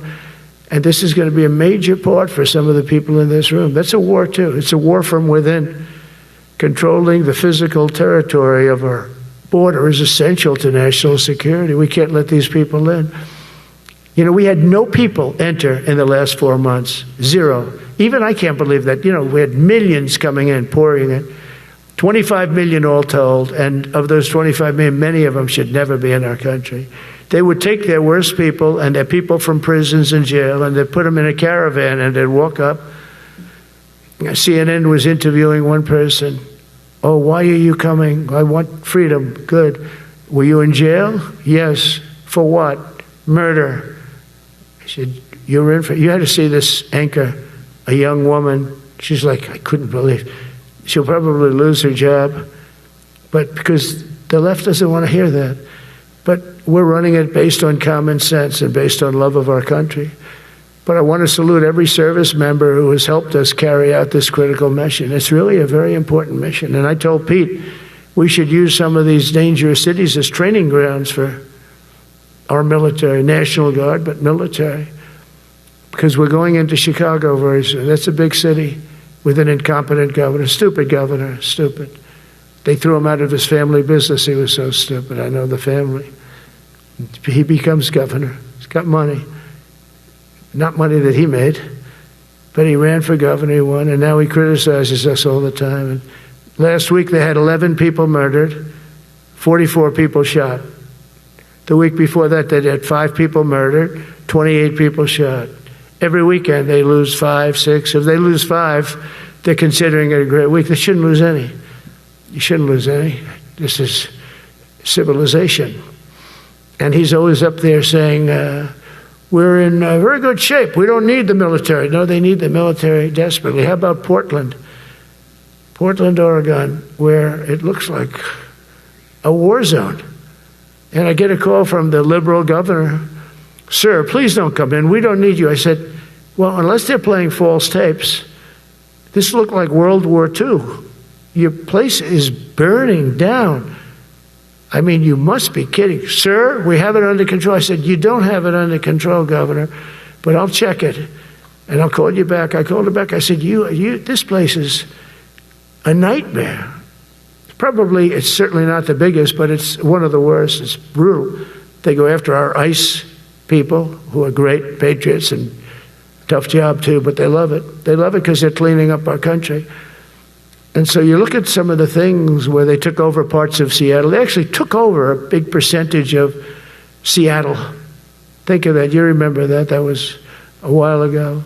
And I sent in the troops and they were gone. As soon as I sent them in, when we send in the troops, if you have a real leader that says you got to do what you have to do, I put that out the other day. You got to do what you got to do because we don't want our people hurt as they stand by. I was watching during Biden, they had troops standing up like this, brave, standing up at attention, the way I should stand all the time. And I'm like this, and people are standing, and their mouth is this far away from their mouth, and they're spitting at them, and they're screaming at them. And that soldier standing there, he wants to knock the hell out of the person, but he's not allowed to do anything. So they just stand there and they get abused. And a woman was this far away from his face, and she starts spitting in his face, and he's not allowed to do anything. If it's okay with you, generals and admirals, I've taken that off. I say, they spit, we hit. Is that okay? I think so. They spit, it's a new thing. They spit, we hit. How about the cars, where the cars are coming out? They get brand new cars, Border Patrol, ICE, beautiful, nice new cars. And they're driving along, and they have to go through a gauntlet of rocks being thrown at the car. So here's this beautiful brand new car. By the time it goes 100 yards, it's destroyed. These guys have pretty good arms, some of them. And they're throwing bricks at full force into the window and into the car. It looks like it's a war zone. And I said, never let that happen again. From now on, if that ever happens, and I say it here, you get out of that car and you can do whatever the hell you want to do. Because those people are you can die from that. Those bricks go through the windows. You can die. They'd like it to. They'd like it to go through the window. But this was a couple of months ago. They just kept driving and bricks are hitting the car. And I said, why aren't they stopping? Because they were under orders from the past administration, never stop. But that's different with us. We stop. And since I gave that order, we haven't had that problem. It's very interesting. It's amazing. It's just like in Venezuela. You've seen the boats going. We can't find any more boats. They're carrying drugs, massive. Every boat kills about 25,000 people. That's what they have. They had fentanyl mostly and a lot of other drugs. And we take them out, and we've taken out 4. And it's on air. Everybody gets to see it. Not that we like to do that, but every boat kills 25,000 on average. 20. Some people say more. You see these boats, they're stacked up with bags of white powder. That's mostly fentanyl and other drugs too. And now we have a problem. General Kane says, sir, there are no boats out there. Not even fishing boats. They don't want to go fishing. I don't blame them. There'll be no fishing today. But it's amazing what strength will do, because all we want to do is stop drugs from flowing into our country. It's destroying. We lost 300,000 people died last year. Everybody knows friends, many friends probably, that you lost a child or adults too. But you lost a son or daughter because of what's coming into our border. And we're making it very hard. Oh, and we haven't even started yet. Last month I signed an executive order to provide training for quick reaction force that can help quell civil disturbances. And this is going to be a big thing for the people in this room because it's the enemy from within, and we have to handle it before it gets out of control. It won't get out of control. Once you're involved at all, they all joke. They say, oh, this is not good. You saw it in Washington. We had gangs of Tren de Arag with 10, 12, 15 kids, and these military guys walk up to them, and they treat them with disrespect, and they just got pounded. They just got pounded. The gang just pounded, then thrown into paddy wagons and taken back to their country. Some are so dangerous we don't want to even do that because we don't want to. Some of stone cold murderers, we don't have the confidence. Even though they're not coming back very easily, we don't have the confidence. We put them in jails. But these service members are following in a great and storied military tradition, from protecting frontier communities to chasing outlaws and bandits in the Wild West. And our history is filled with military heroes who took on all enemies, foreign and domestic. You know that phrase? Very well. That's what the oath says, foreign and domestic. Well, we also have domestic. George Washington, Abraham Lincoln, Grover Cleveland, George Bush, and others all used the armed forces to keep domestic order and peace. Many of our leaders used the military to keep peace. Now they like to say, oh, you're not allowed to use the military. And you know what the people say? The people in those cities where they're being raped and shot and beat up, you know what they say? We love the military. You ever see where they interview the people on the street? I've never seen somebody say they don't, unless they're radical and paid off, because a lot of these insurrectionists are paid by, whether it's Soros or other people, but they're paid by the radical left. So today I want to thank every service member from general to private who has bravely helped us secure the nation's capital and make America safe for the American people. It's amazing. The whole world is watching. Everybody in the White House, they come up to me, young women, sir, thank you. I know immediately what they thank you. They don't have to say it. They walk to work now to the White House. We haven't had a crime in Washington in so long because we got the careers. We call them the careers. We got these lunatics out, and they'll never be any good. You know, I hate to tell this to the liberal media. You could spend time with them. You could do whatever you want. You could send them to the finer schools, which they couldn't get into anyway, mentally. They couldn't get in, but no matter what you do, they'll never be good. They're bad. They're career criminals. I don't know, maybe they were born that way. Some people don't like me to say that, but maybe they were. Certainly some were. Together with the leaders here today, we're also restoring a needed focus on defeating threats in the Western Hemisphere. Throughout this region, cartel terrorists have been allowed to wage a relentless campaign of death and destruction on our country, all because we had weak leadership on top. And we did a great job with it first term, but this is something else what we're doing now. We're taking it to the next level, probably next level times 3. But we had COVID come up, and we had to take care of that. We did a great job with COVID. We had the therapeutics. It was just Regeneron, so many things we did for COVID, but we had to focus on that, and every other country in the world was being decimated by COVID. So we had to change gear a little bit to take care of that. But under our leadership, the military is now the knife's edge in combating this sinister enemy. We have to put the traffickers and cartels on notice, and we've done that. And we've put them, a lot of them, we've called them a terrorist organization, which is actually a big thing to do. Nobody's done it, but I've done it with a lot of them. It gives you a tremendous advantage. If you try to poison our people, we will blow you out of existence, because that's the only language they really understand. That's why you don't see any more boats on the ocean. You don't see any boats. Around Venezuela, there's nothing. As president, I will never hesitate to defend our people from threats of violence, from the horrible plague that's taking place from within the Iran nuclear power, the Iran, all of the great power that we thought existed, we blew it out to kingdom. We took advantage of it, and we just really took advantage of it, and it was a beautiful thing to see, and that's what military power can achieve. That's why I chose Raising Cane. He's fantastic, by the way. I hope you all agree. If anybody disagrees, could I please have your hand? Who disappears that Raising Cane is no good? Just raise your hand. I don't see any hands raised. All right. That means you're okay. That means that he's okay now, but I saw his results. You know, he took out ISIS. I was told it was going to take 4 years. It took 4 weeks. I went to see him, and he took him out in 4 weeks, knocked him out, knocked him to hell. And I was told by military people it was going to take 4 to 5 years to do it. And I don't even know if we'll have it then, sir. These were the Washington generals. I call them the television generals. But Raising Cane did it in 4 weeks, took out 100% of the ISIS caliphate. As a result of these actions and many others since my inauguration, we're witnessing the triumphant return of peace through strength. We have great peace through strength. America is respected again as a country. We were not respected with Biden. They looked at him falling downstairs every day. Every day the guy's falling downstairs.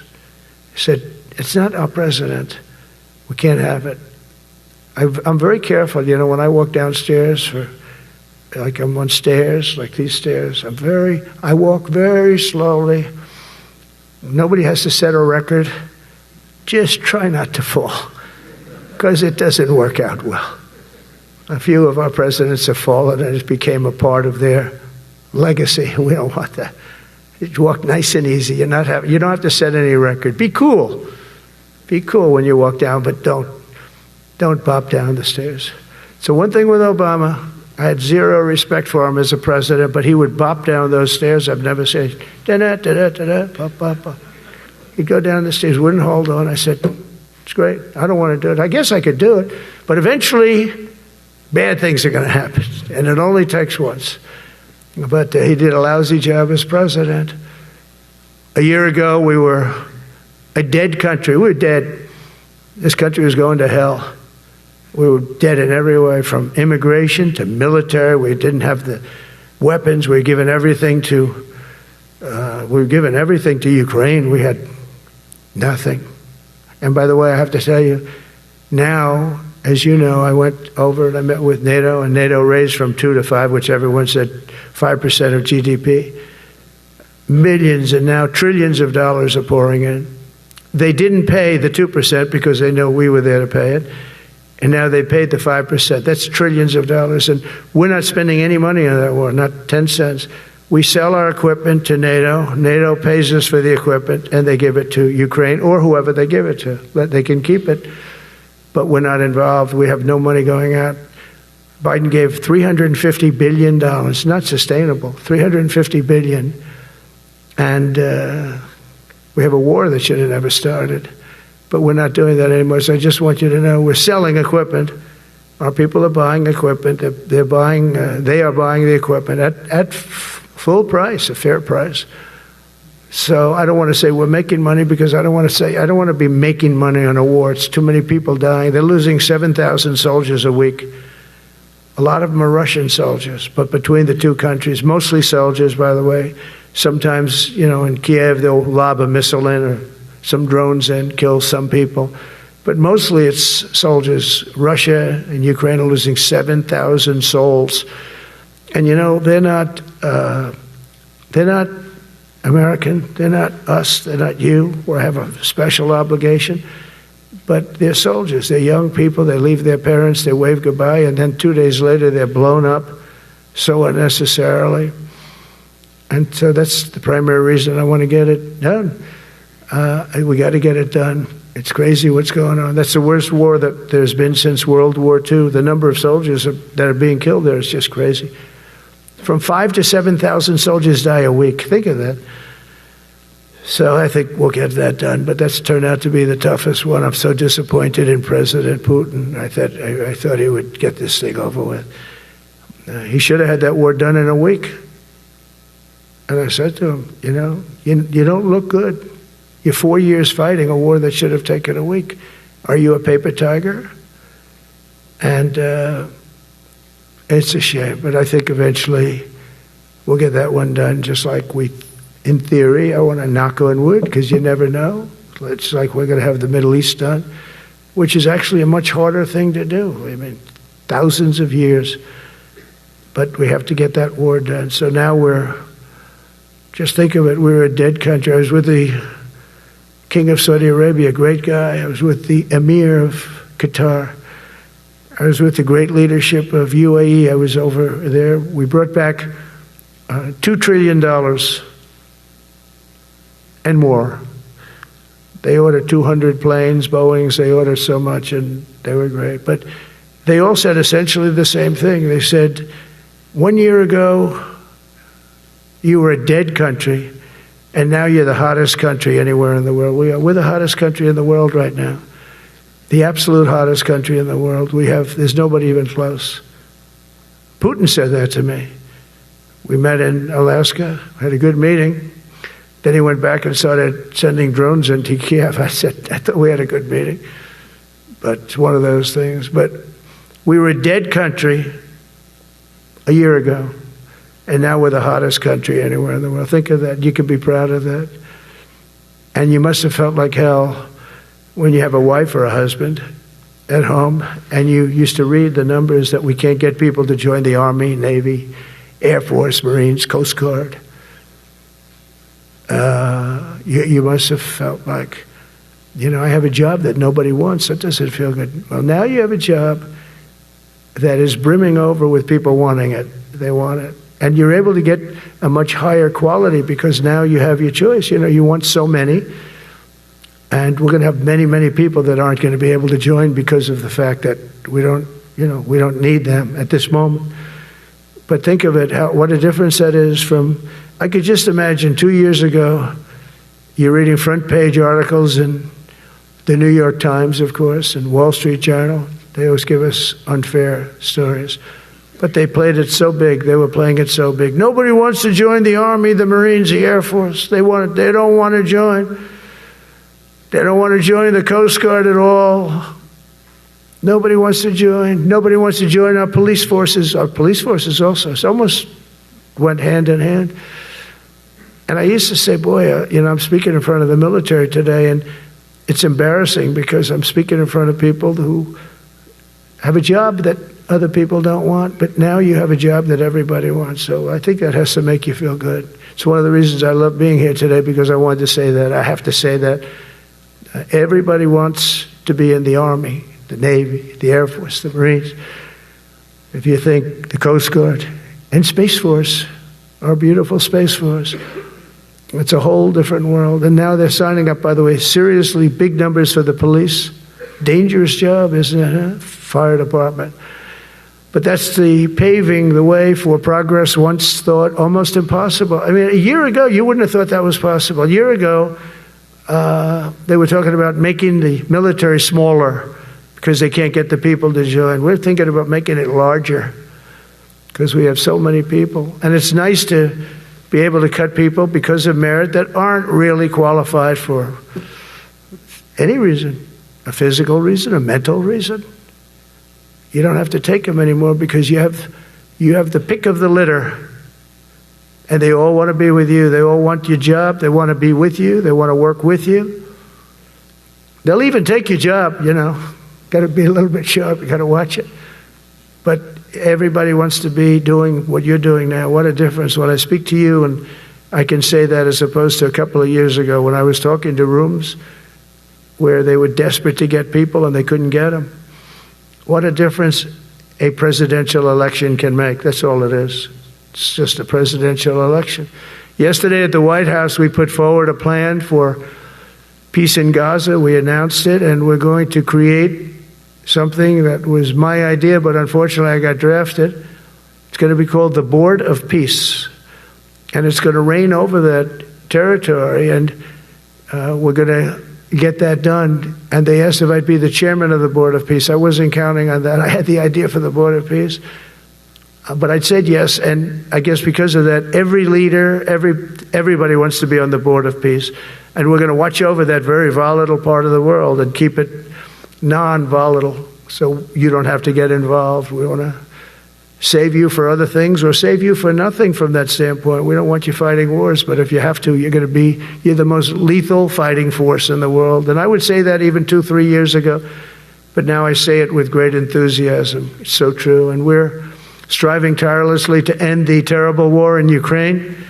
And as you know, we're also working hard to get the allies to share more of the burden of our defense.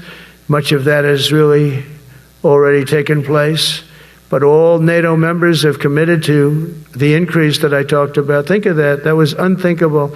It used to be 1%, then we got it up to 2% in my last term. And they did not like it. And now I got it to 5%, and I get along great with all of them. In fact, they call me the president of NATO. I said, I don't think so. But they're great. They're great people, and they're spending a lot of money, and a lot of money that they should have been spending in the past. But I think Putin was a wake-up call for them, really. We're now selling large quantities of American-made weapons to NATO, and we're getting really fair pricing. We're making a lot of money. It's my hope that from Europe to Asia to the Middle East, our allies will make similar commitments to increase their military capabilities. And this will greatly strengthen our alliances, and also it will make war far less likely. You know, if you're a strong presence like we are such a strong presence now. And I go around bragging about that. I said, we have the strongest military anywhere in the world. I say it. You never heard Biden say that. You never heard him say anything. But you never heard him say, did you ever hear him say, we have the strongest military? He doesn't say that. I say it. We have the strongest military anywhere in the world. We have great leadership. And I'll tell you, Pete and General Kane, and all of the people that I've met that have been lifted up in rank. And we got many of them out of here, too. I'll be honest with you. Didn't like doing it, but we got many of you out of here because we weren't satisfied. We know everything about everybody. It'll also help the United States rapidly rebuild our defense industrial base. Each of you can play an important part in getting allies to do their part. So to that end, Secretary Hegseth will soon be announcing major reforms to streamline military acquisitions and expedite foreign military sales. We have tremendous numbers of countries that want to buy our equipment, and, you know, in many cases it takes too long. We're backlogged on all the equipment, which is something that's new to us a little bit. And I told those companies, you better get your ass going, because we're selling you a lot of equipment. We're getting countries to buy your equipment. You got to produce the equipment. Some of the countries, I'm not going to mention, but some of the countries are buying a lot. And that's a good thing. They're on our side. 95%. I'll never say 100% because it can always turn, right? You know about that. But they're on our side. The problem is we have to get the companies that make this equipment, and we make the best equipment in the world, but they got to make it faster. We have orders for the F-35. We have orders for everything. The new F-47. We have orders for everything. They got to make it faster, a lot faster. Ammunition they have to make faster. In the coming months, we'll be making even more historic announcements to fully embrace the identity of the Department of War. I love the name. I think it's so great. I think it stops wars. The Department of War is going to stop wars. If we are as ruthless and relentless as our enemies, the United States Armed Forces will be totally unmatched in the future. We have a group of enemies that are very ruthless and very smart, but they can't match us. They can't match us. They don't even come close to matching us. Again, it's very important for me to say we are the greatest military in the world, but we make the best equipment in the world. I watched our anti-missile missiles. I watched our Patriots just knock things out like a needle, hitting another needle on the stage. There's a needle up there, and you send another needle up, and it hits it every time. During the war, we went 14 for 14. We had 14, this is with Iran, we had 14 missiles coming at us.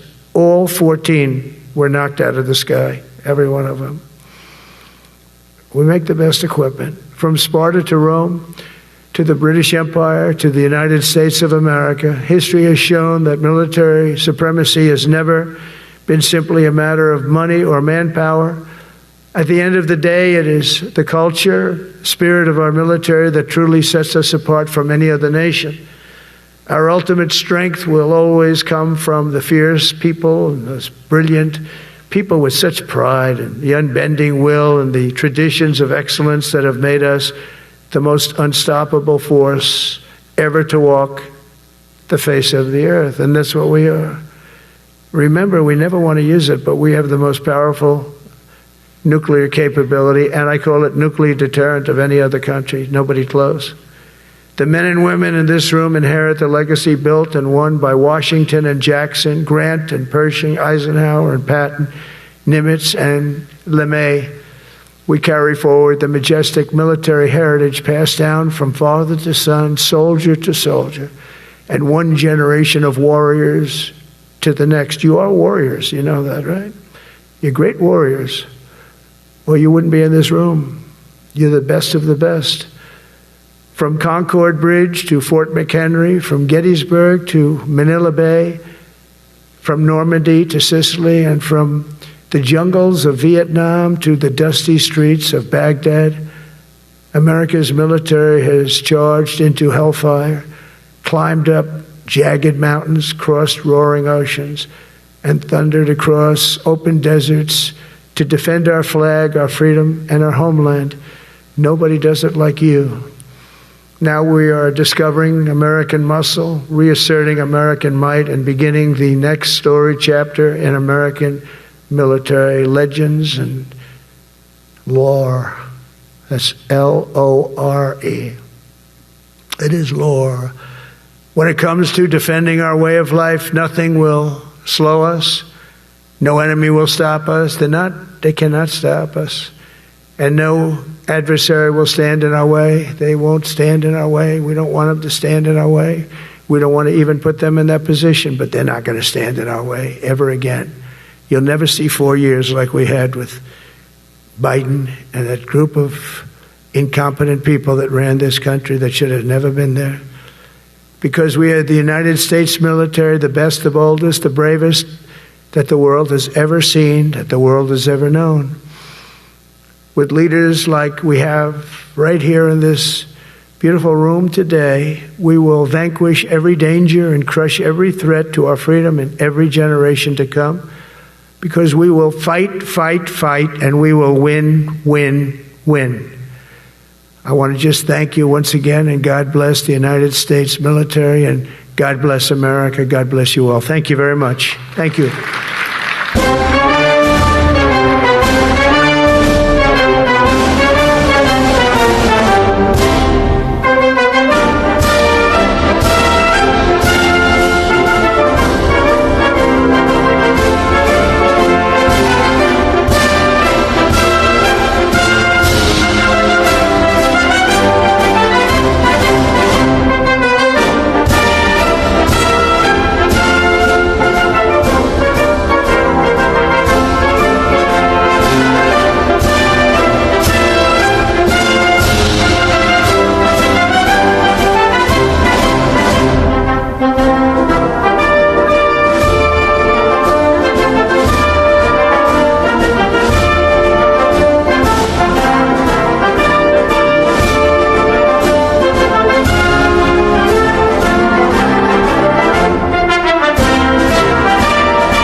and gentlemen, please allow the combatant commanders and any 4-star with a detail to proceed out first, and we will begin pulling up the buses. Please remain in your seats until all the 4-star with details leave first. Thank you.